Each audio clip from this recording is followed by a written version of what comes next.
আসসালামু আলাইকুম। নতুন একটি মাছ বেটার ভিডিওতে আপনাদের স্বাগতম। সারাদিনই গুড়ি গুড়ি বৃষ্টি পড়ছিল, মেঘাচ্ছন্ন দিন, শীত শীত ভাব। আর এই অবস্থায় আমার একটু ভাজা পোড়া খেতে মন চাচ্ছিল, কিন্তু বাইরের কোনো খাবার কিনে এনে দিবে এমন সময় আমি কাউকে পেলাম না। তাই ফ্রিজ খুলে দেখলাম যে ফ্রিজে কি কি খাবার আছে আর কি বানিয়ে নিতে পারি।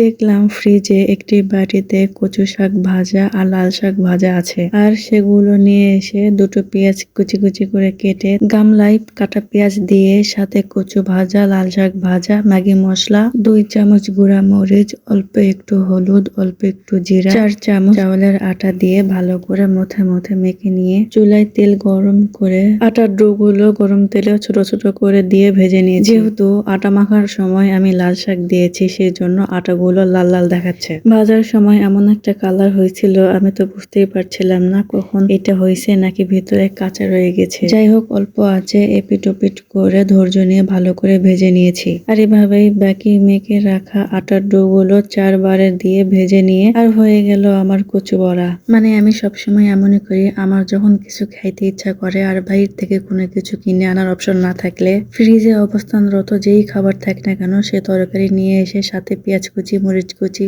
বাড়িতে রাখা বিভিন্ন উপকরণ দিয়ে সাথে ময়দা বা চালের আটা দিয়ে ভালো করে মেখে আমি এরকম বড়া বানিয়ে খাই। আমি ভাজা পোড়া টাইপ খাবারগুলো খুবই পছন্দ করি। এই জন্য বাড়িতে থাকা যে কোনো উপকরণ দিয়ে এটা আমি ভাজিয়ে নেই, অল্প করে ভাজিয়ে নেই। আর অল্প করে বানালে গরম গরম খেয়ে শেষ হয়ে যায়, এতে তৃপ্তিও আসে আবার একঘেয়েমি লাগে না। আচ্ছা, আজকের ভিডিও এই পর্যন্তই। আল্লাহ হাফেজ।